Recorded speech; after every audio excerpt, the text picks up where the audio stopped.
Hello everyone, and thank you all for tuning in and participating in this panel discussion. My name is Adrian Durtschi. I'm the head in Uni Global of UniScore, which stands for Strategic Campaigns, Organizing, Education and Research. But that's enough about me. Let's talk about the session. This session, we will discuss about the reasons of the latest unionizing trends we have seen in the tech sectors and how actually tech workers are organizing into unions. But before we go to our wonderful panel, let's start with a short video which we have prepared, which should a little bit set the stage for the discussion and this panel.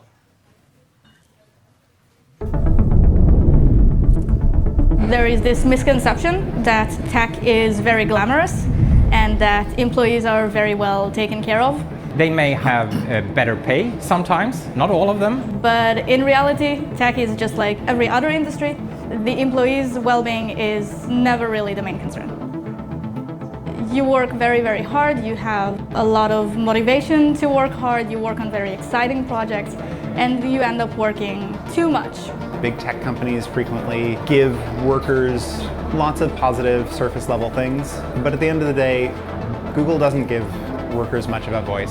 4 of my coworkers were laid off for talking within the company about things that they were unhappy with. They want to have a say when it comes to salaries, they want to have a say when it comes to working conditions. There's not as much job security anymore in tech. As you well know, we had those layoffs at the beginning of this year. There's an increase in fear, but there's also an increase in motivation.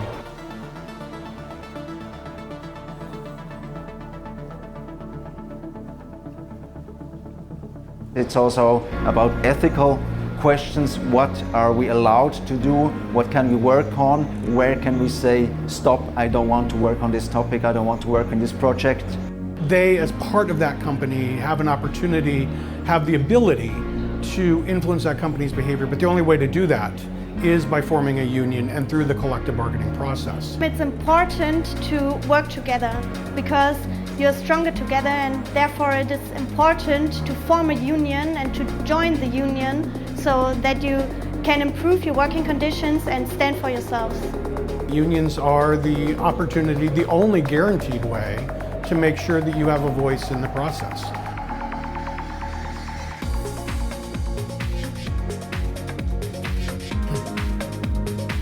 We are not against the companies. We are a constructive force. I think it's important to see that we need patience, we need to start working with a small group of members to get stronger, to be able in the end to get a collective agreement. These companies don't recognize borders. These companies are global and operate on all corners of the globe. 대부분 멀티내셔널 글로벌 컴퍼니 구조를 가지고 있고, 그리고 본사에서 정해진 임금 또는 조직, 저희 한국에 있는 임원들이 결정할 수 없는 상황에 놓여 있습니다. Sie müssen verstehen, dass Sie in jedem Land die Gewerkschaftsrechte akzeptieren müssen, und wir können nicht akzeptieren. Und unsere Antwort darauf ist Vernetzung.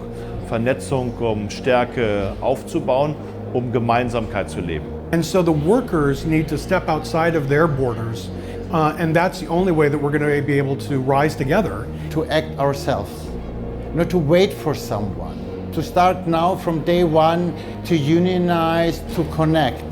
To start on a national level and continue then on an international level. Our challenges are definitely the same and our goals are definitely the same at the end of the day.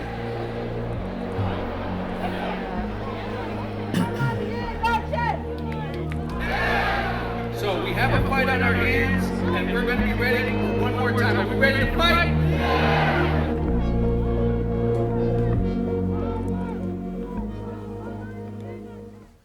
Okay, thank you very much. Let's now move to our amazing panel. Our participants are Oliver Hauser. Oliver is the organizer for fintech and tech sectors here at ver.di in Berlin.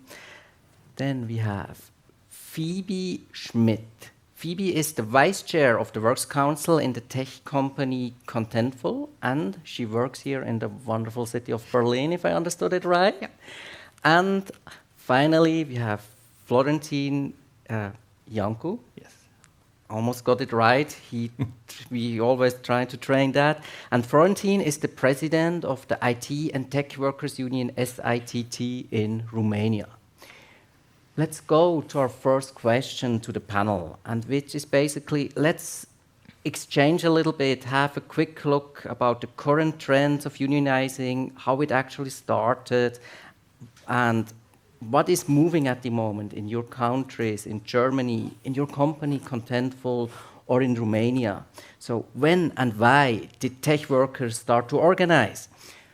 And maybe just to give some introduction remarks, it's not the first time actually, when we looked a little bit back, what we see is already in the 70s, for example, we had with IBM Workers United, some amazing IBM workers who fought against the use of their technologies, how their company was connected to the apartheid in South Africa, worked with communities to change that. So I see there is actually a history in this tech organizing. But also just go back some years until, I would say, 2018, when we had the Googlers, the global walkout, which was all over the media because also of sexual harassment which happened in the company. We had the Tech Won't Build It movement talking about there is the need to be a stronger workers' voice globally. Then the return to the office after COVID, which was for many people a very vocal point.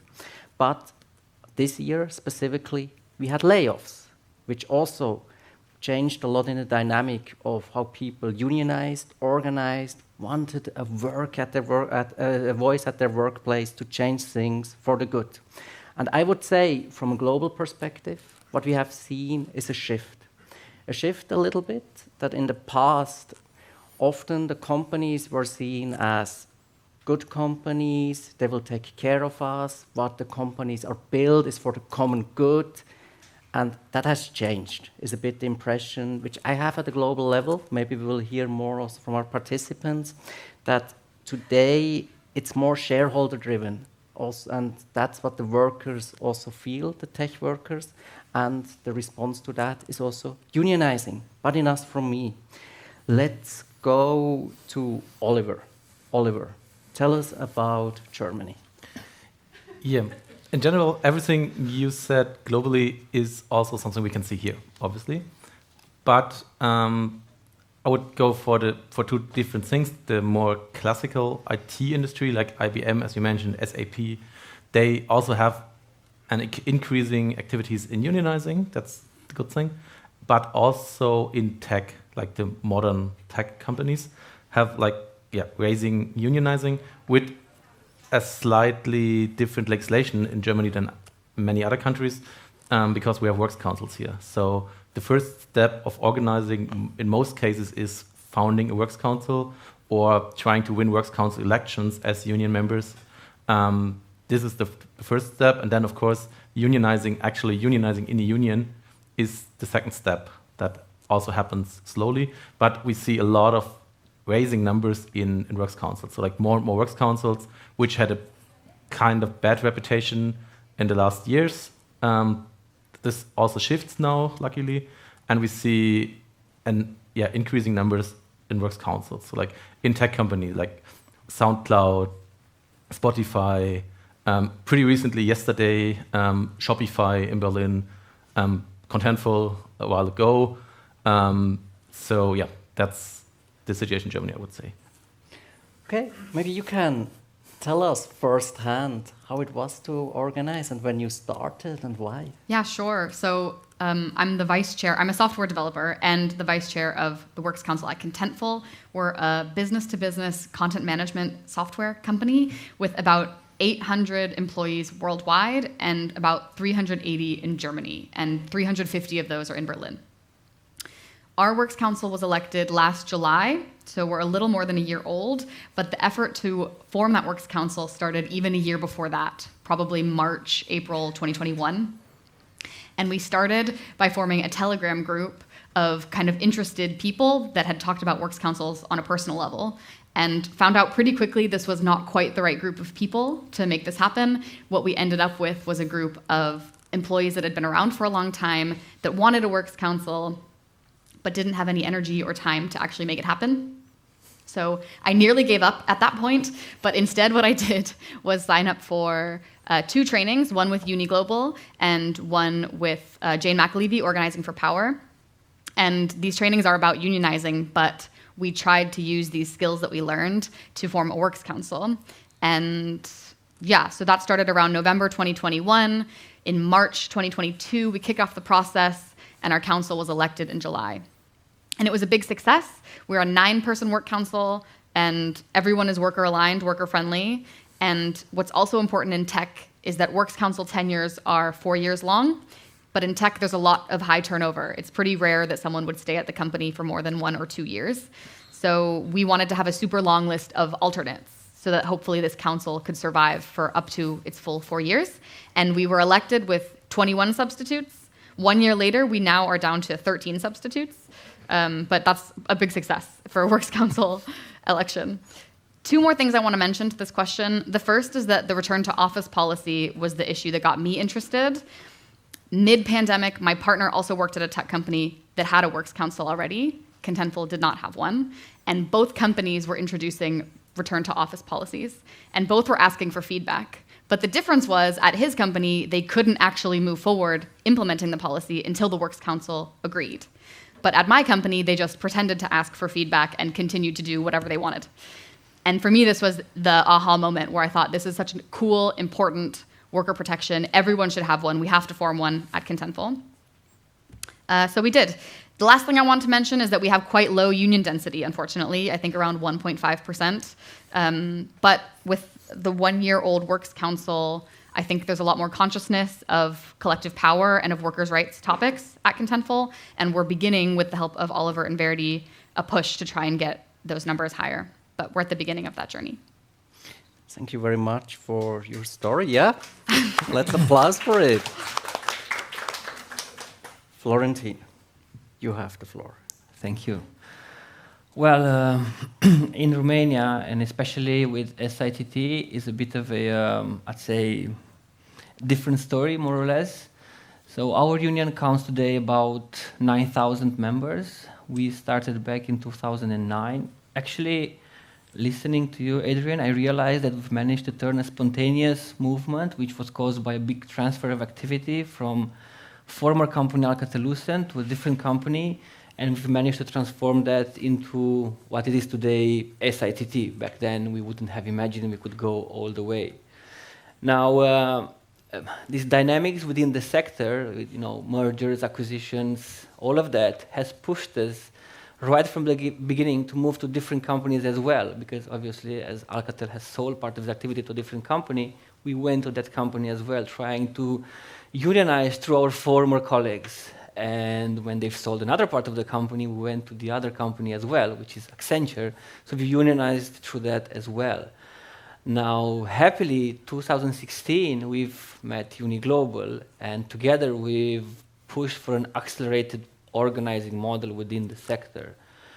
Fast forward 2023, we are now close to 9,000 people. We've managed to organize companies like Nokia, Atos, Honeywell, Accenture, Wipro, lots of companies, Infosys, DXC, HP, all of this.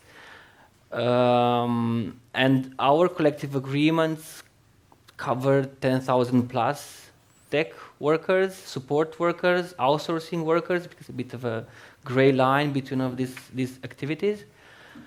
And we negotiate things like, of course, pay, terms and conditions, and the video highlights a lot the fact that there's an image outside and there's the realities inside. So there's lots of things to be negotiated, social plans, all of that, and of course with the pandemic, new challenges in this respect, right? Especially when it comes to protection of workers, then return to office. Everything is on the table as well, along with, of course, trying to push for more organizing within the sector. Thank you very, very much, and exciting to hear how your union started some years ago with a handful, and now is over 9,000. I'm sure keep growing. Congratulations for that. Thank you. I think that's also Totally deserved. So I want to discuss with you an argument we often hear when we discuss tech workers and organizing. It's often heard that tech workers are so important to the employers that they don't need unions because they can bargain most of the things individually, like their salaries. And so why do we need actually to unionize there? So what would you say about that argument? Why do workers need a union or a unionized works council in Germany? Oliver, what do you say if you have that discussion? Short answer, every worker needs a union, period. But that's maybe not what you want to hear. The little bit longer answer has, from my perspective, two aspects. The one is the political aspect, the solidarity aspect. That means even if some workers have the leverage to negotiate good conditions for themselves, even there are co-workers of them in the tech company that don't have this leverage. So this is the political part of this within the company and also seen in a bigger scope.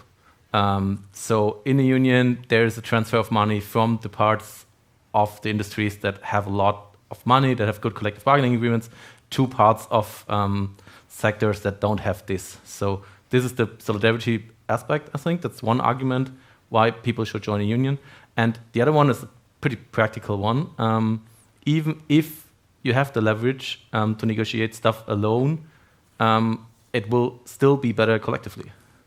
So nobody alone has the leverage. People have to get it collectively. So when it comes to layoffs, that's the most extreme part. Even then, we have seen better packages for people doing this collectively, doing this with the Works Council. And also, not only the layoff example, also payment and whatever. This is all things that can be negotiated better collectively than individually. Nevertheless, how good your leverage is, or what you think how good your leverage is. Because often it is not as good as you think. Phoebe. Absolutely. I will just dive into what Oliver said about not everyone having as much leverage as maybe they think or what we think of when we think of tech workers. Certainly, some people in tech companies do have excellent working conditions and super high pay, but definitely not everybody. Even just in Contentful, it's quite inequitable between like engineers and people that work in customer support, for example, or people that take care of the office, or the people that fix your laptop and help set it up for you. Super big disparities in what they're getting paid and also how they're treated. So often those more operational roles are heavily surveilled, treated like a resource, not like a person, and they have much worse working conditions. So not everyone in IT or in tech is really so privileged and powerful as maybe we all like to assume that they are. Also in an international scene like Berlin, it's pretty interesting because people have different types of precarity in their work. So most people that I work with are not Germans or not EU citizens. Almost no one speaks German. And in many cases, their visa and maybe the right of their entire family to stay in Germany depends on this job. So they're certainly going to be less likely to want to rock the boat, negotiate for different conditions, or even really raise their voice if things aren't going well. And lastly, I would say even for the very solidly positioned, high-paid engineers, there's quite a tendency to think, oh, well, if I don't like the policies at this company or how they're treating me, I'll just go to another company because I'm an engineer, I can get a job easily, no problem. But I think what you start to realize is that the issues are the same at all the companies because the issue isn't your one CEO or your one manager. The issue is this system of capitalism that's working against the workers. So I think there's many levels of answers to the question, but unionizing and unions are important for all of these different levels of tech workers. Thank you very much. Florentin. Yeah, I think I'm going to pick up from where Phoebe left it because it is true. It's transcendental, more or less, when it comes to issues. In our case, when we started, the fact that we've won quite a good collective agreement with Alcatel based on a few strikes, but that's a different story. People saw that it's possible winning. So we've kind of built ourselves like a standardized, more or less, approach towards collective agreements in the tech sector by listening to tech workers. And we've more or less put on the table a set of, let's say, conditions, flavored a bit with their own context. And one win brings another win, and two wins would bring more wins. So probably the most difficult one is the first win. So I think winning was a key factor in terms of when it comes to what kind of type of benefits. All in all, as I said, social protection, inflation rates. Nowadays we see this, pay gaps between seniors and newcomers, and that's a major factor now. Obviously, return to office, all of that. But there's something else we've added on the table, which is trying to increase the idea that it's important for workers to have participation within the life of the company. We work in subsidiaries a lot. There's not much influence. It has to be built from top down, from down to up. And that's, again, something that we put out on the table, telling them that it's really important for them to be at the decision-making table. What happens to me? Right? Not necessarily in terms just of terms and conditions, but also what is the approach, what are the activities that we're going to do, all of that, because it's very volatile, it's very dynamic, and it's very more or less precarious when you're in a subsidiary, and that seems to be working quite well. Thank you very much. Allow me to add one more thought, because I really think this solidarity moment is super important, why we need the union, and that from several points. I think what we also have seen, what's happening with the outsourced workers, and I think that's the best way if we have the people in the big tech companies working together, same union or same union movement, like the ones who are at the end. We might even call it a supply chain. What do I talk about that? Content moderators, for example, for Meta, for Alphabet, might be outsourced to Africa under very bad conditions. And so, wouldn't it be wonderful if we have this global solidarity of unions from the north and the south? I think that's something we are at the moment and also seeing in the beginning of building. And it's about helping each other out. The unions, and here when I talk about unions, I will always say worker-led unions, because I think that's important for us in all of our spirit, and that these worker-led unions can help each other. And I think that was also the wonderful thing we have seen around the layoffs, for example, in Google, that we had many more unions now in existence. So we had first the ones in the US, now we have super strong ones, for example, in the UK, in Switzerland, but also in South Korea, in Japan, or I know as Uni we were involved in supporting the one in Poland. So it's really building a global dimension, and I think that's the other thing. Tech workers, the work is global work. It's often international teams. Borders don't count. And I think that's also what I often say to our unions is we need to also become like that. Borders don't count. Let's just organize all the workers. I want to go to one, I think, question which I hear before people like very, very much to discuss about it. So after the huge layoff wave in the sector, the mentality of many tech workers towards unions has changed for good, is what I said. And I think you also agreed. So could you talk a bit about what has changed and why? And I think here I really would like to hear first from you, Phoebe. Sure. So we're lucky, I guess you could say, that at Contentful, where I'm part of the Works Council, we have not experienced layoffs ourselves. However, you can still tell in the workforce that people are scared of this happening because it is so commonplace. Everyone knows someone or has experienced getting laid off themselves. Even with this fear, I think folks are not quite making the jump to joining a union, so there's definitely more work we need to do there to help show that this is number one way to protect yourself. But even so, I think what's interesting is that layoffs are often what sparks employees to form a works council. I think this audience is mostly German, so I don't need to talk too much about the differences between layoffs when you have a works council or when you don't. You can negotiate much better packages for employees if you do have one. So often, after layoffs happen at a company without a works council, those remaining will use that as a moment to form one. And I think people that are laid off will go to their next company and try and form a works council. So there's one thing. I think even in my company where there haven't been layoffs, there is a lot of growing wariness and discontent. Although there's been no layoffs, people are not getting backfilled after they leave.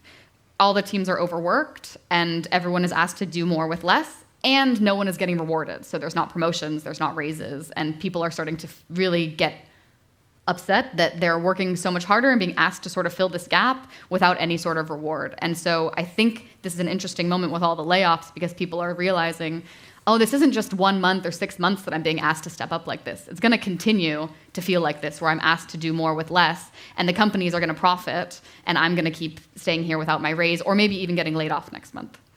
So that's my answer.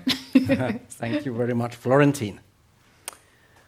Well, I've been organizing in this sector for the last 14 years.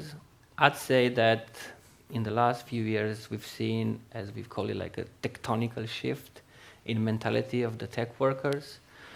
If I remember the days, the beginning, 2010, for example, we had to be very careful on phrasing when talking to tech workers, especially on using the term union. So we would sometimes call ourselves like an association, community, whatever you would want, because breaking the ice with the word union would have to be done in a very specific moment with a very detailed strategy, all of that.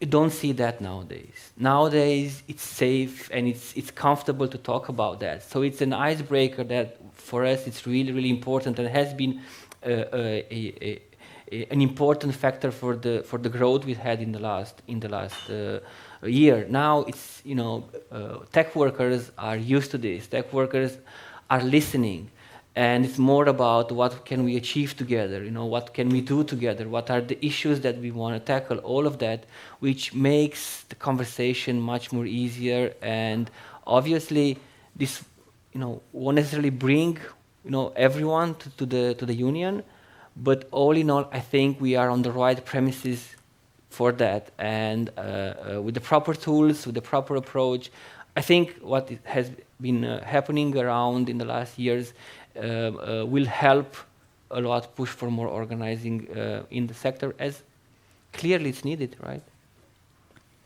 Thanks, Florentin. Oliver. Yeah, I think for Germany, it's worth noting that the legislation is pretty worker-friendly when it comes to layoffs compared to other countries. It's still not good, and of course we still have way much, where there's a huge room for improvement, but in general it's more worker-friendly than in other countries. So the effects has not been as devastating as in other countries. But still what we can see is, of course, workplaces with works councils and with higher union density, of course, they get better severance packages collectively. They get at least some social fair, I would not say just not fair dismissals, but at least not as unfair as without works councils. And that's something we can see. And as Phoebe said, most people start their works councils after getting layoffs or having layoffs in the company. The better way would be the other way around, having a good works council in place that's trained, that's established in the company, that has the trust of the workers. That would be the better way. But still, it is possible also collectively to get better things. You will not be able to have no layoffs with the works councils, of course, but having layoffs is way less hurtful with the works council than without. Thank you very much. Before we go to the audience and questions, what would you say is in store for the future? What can we expect, and to what should we prepare for in the tech sector? Let's hear from you, Florentin, first. It's a difficult question, actually. But when it comes to us, what we look for is the sectoral approach. We want to push the union, having a saying at sectoral level now. Probably the ultimate goal is to negotiate a collective agreement at the sectoral level, and that would cover more and more workers. We have in mind a set of a minimum standards that we want to push for the sector, and of course would want to be involved, especially when it comes to this type of approaches like return to office, to have a unified, let's say, approach in such a way that we eliminate undercutting and all of that. And in terms of the sector, I've just add that we feel like the dynamics are going to increase quite a lot in terms of shifts, companies, mergers, acquisitions, all of that. And clearly, we will have to be very careful and close to the sector and as I say, push for more unionizing and organizing. Great. Phoebe. I think what's to come is even more solidarity between like office workers in tech and outsourced workers.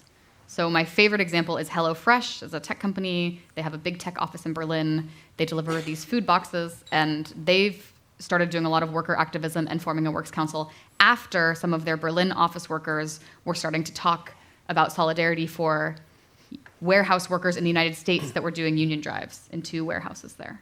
Unfortunately, both of these union drives failed, but the workers in Berlin were talking about these union drives on Slack and started to realize they were being surveilled, and action was starting to be taken against them for saying things in favor of the union drives. And after that, they did an open salary initiative. After that, they started to form a works council. I think this is a really cool example of international and sort of cross-sector solidarity. And I'd like to see that even more in tech. For example, delivery companies, food delivery companies, the workers in the office and building the apps, having solidarity with the conditions for the riders that are delivering the food. Because, like Florentin said, the different sectors really need to stand together for improved conditions for all. Oliver. Yeah. To wrap this up a little bit, or try to wrap this up, I would say workers will not get any presents from their companies. They haven't gotten them before the layoffs. They will not get them in the future. This given fact means that hopefully there will be more collective actions in the future to get what they deserve, basically, and to have a say on a sectoral level, on a company level. And personally, I'm pretty optimistic for collective actions to come, and like also for tech companies doing collective bargaining, for example, because this is the way to reduce disparities between the different workers in the company, and also to make wages fair and to make people getting what they deserve, basically. Pretty optimistic, as I said, that this will happen. I think no tech company will be the first one being in the media with like strikes and getting this struggle with getting a collective agreement. But I think once this happened, the first one is there. This hopefully will become a trend, like the works councils. Like there was one works council, and then there's this wave of works councils, and hopefully this is the same with collective bargaining agreements. We hear there is no way back. That's how I would summarize it.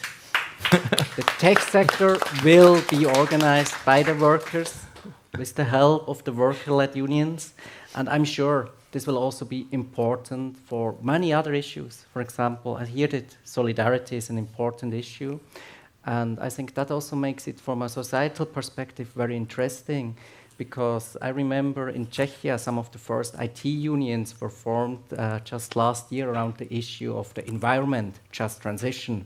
So that's how people came together. And I think having strong unions all around the tech sector will help us tackle ethical issues, environmental issues, and really make a just transition possible. So let's give a big hand to our 3 panelists. We have time for some questions. Let's start in the audience. Any question here in the audience, and people online, just write in the chat. We will come to you if there are any. I see here a question. Hi, thank you for the panel. It was really interesting. I would like to know if you have any experience with freelancers and employed workers organizing together. Thank you. Who want to start? I can try to. I think this field is very wide, because like there are a lot of different models of freelancing. There are some that are legal. There are some that are probably not legal in Germany, but there are also people who want to be freelancers for whatever reasons. So there's some solidarity, and also some unions, of course, are doing stuff with freelancers together, but it's really hard to do this on a company level. What I see is freelance organizing most likely happens on a sectoral level. So try to get some minimum standards for all the people freelancing in a certain sector. But sadly, this hardly happens between on a company level. Anyone want to add to it? Unfortunately, no experience. Well, in Romania, until beginning of the year, we weren't able to unionize them because by law, you would have to have an employment agreement to be part of a union. But that's changed this year. So we're going to move a bit the focus on that as well. Not necessarily figuring out right now what we're going to do, but clearly it's something that we're looking at. But it's quite marginal in news in Romania at this moment. Okay, let's go to a question which we got online. So, tech startups usually have only a few highly qualified employees at the beginning. What incentive is there for them to organize themselves into a union and establish a works council? I think we touched that already a little bit. Let's ask our works council member. Sure. This is a really interesting question, and it is tricky, I would say, because I'm thinking of the highly qualified, advanced engineers that are there at the beginning, and then maybe a few managers. And I think it's true that the first couple engineers probably don't really feel the need. They probably feel like they're very important, and that they don't need this type of collective power. So it's really, I haven't tried to organize in a small startup in that setting before. I would say that I know in Germany you only need 5 employees that are not leading employees to start a works council, and every person that I tell that to is always shocked because it's such a low threshold. In other places like the Netherlands, you need at least 50 employees. So I would say there's work to be done here to incentivize even kind of early stage, highly skilled workers that in small groups, they also need collective power. Thank you very much. Anything to add? A small thing, because I kind of struggle with the term startup pretty often, because my favorite online bank, people are laughing because maybe they know the story. It's N26 here in Berlin. They tried to form a works council, and then the founders of the company always said, "Yeah, we are a startup. We don't need a works council. It makes us slow. Blah blah blah blah. All the same shit." But at this time, they had some million people depending on them as a bank.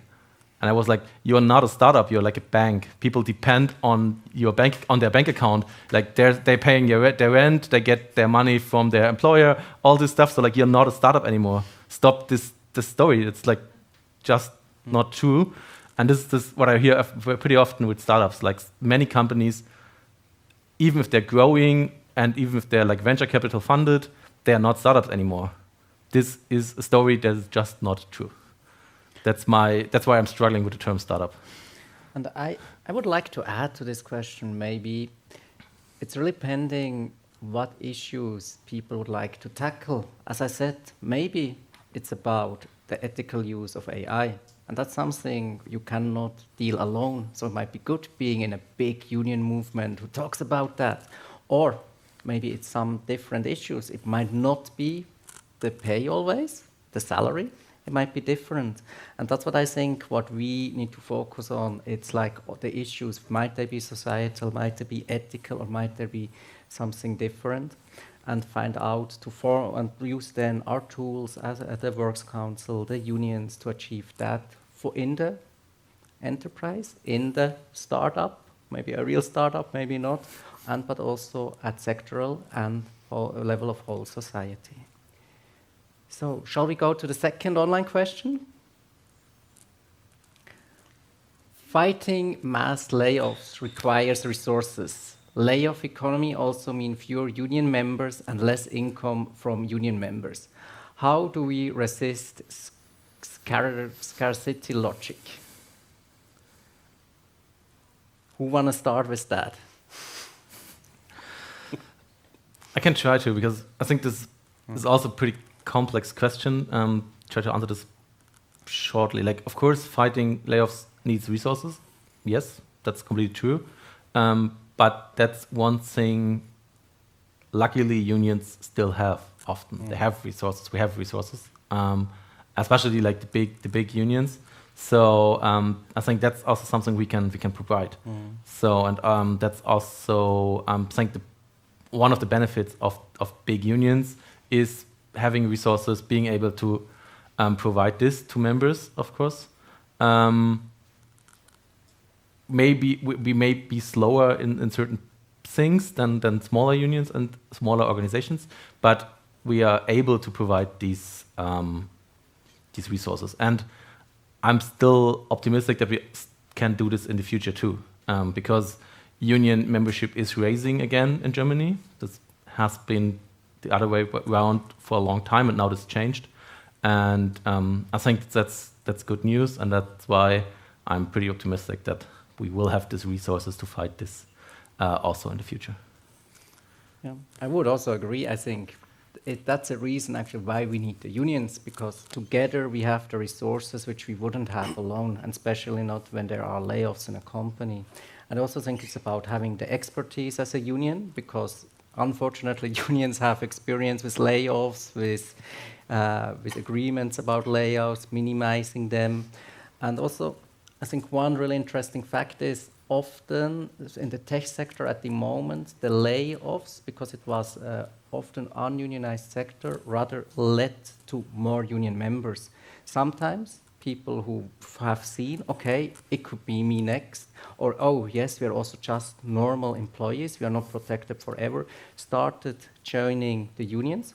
And in other cases, I've heard that, for example, some of the layoff Google workers were proud unionists, and because the unions often have a sectoral approach, they will be in the next company. They set up there a new enterprise union, so started recruiting more members. So I also think it's not per se a loss of members here in that sector, which also makes it very interesting and maybe different to more, I would say, traditional sectors like manufacturing, etc. Florentin, Phoebe, something to add? I think the points have been touched quite well. Even if we're like a small union, we managed to build up some sort of resistance fund for these cases, but I do agree. The answer is the union, actually. Very good question, actually. I see more questions here in the room. Go for it. You will get a mic.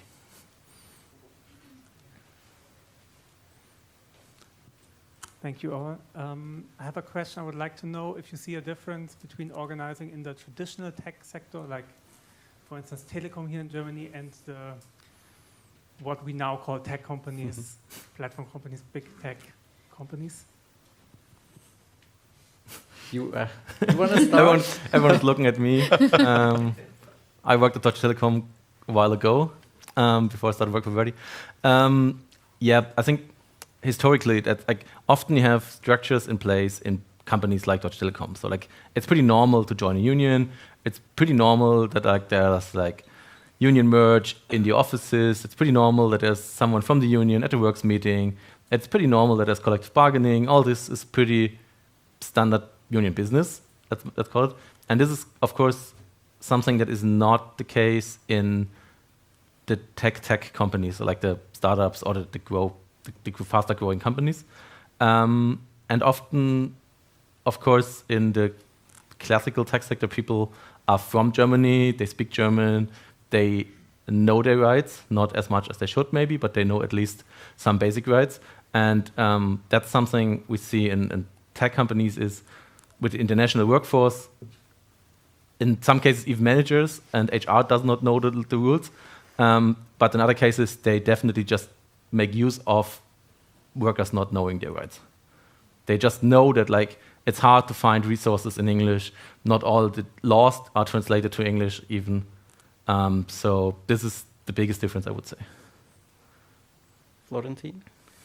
Yeah, maybe I'll just add the fact that in these companies, the age groups are much different. So you find quite senior, experienced people that somehow have been touched with the subject, rather than in the new ones, lots of young people that don't know much about it, and it's a completely different approach. But it's in the same line with what Oliver was saying on this. I don't know where it's easier, actually. It depends, because sometimes history is not always in our favor. But yeah, interesting question. Thank you very much. I see we are already very close to the end of our 45-minute session, and we would have so much to talk. Hopefully some of the people here will stay around, that we can have follow-up discussions. If you're online, just reach out. I'm sure we're all happy to have more discussions with you. But to end the panel, I would like to give the word to our tech worker to end. Is there something which hasn't been said, something which is still on your heart you would like to share with us? I think Florentin said it best, which is that, actually maybe everyone has mentioned this, that issues are not company or even sector specific. We all have to have solidarity across company and sector and country borders, because if there's layoffs at my company, maybe then they will hire people in Romania. Maybe ChatGPT needs thousands of workers in Africa. And so we all need to stand together in solidarity and all organize for more worker power. Thank you. Wonderful end.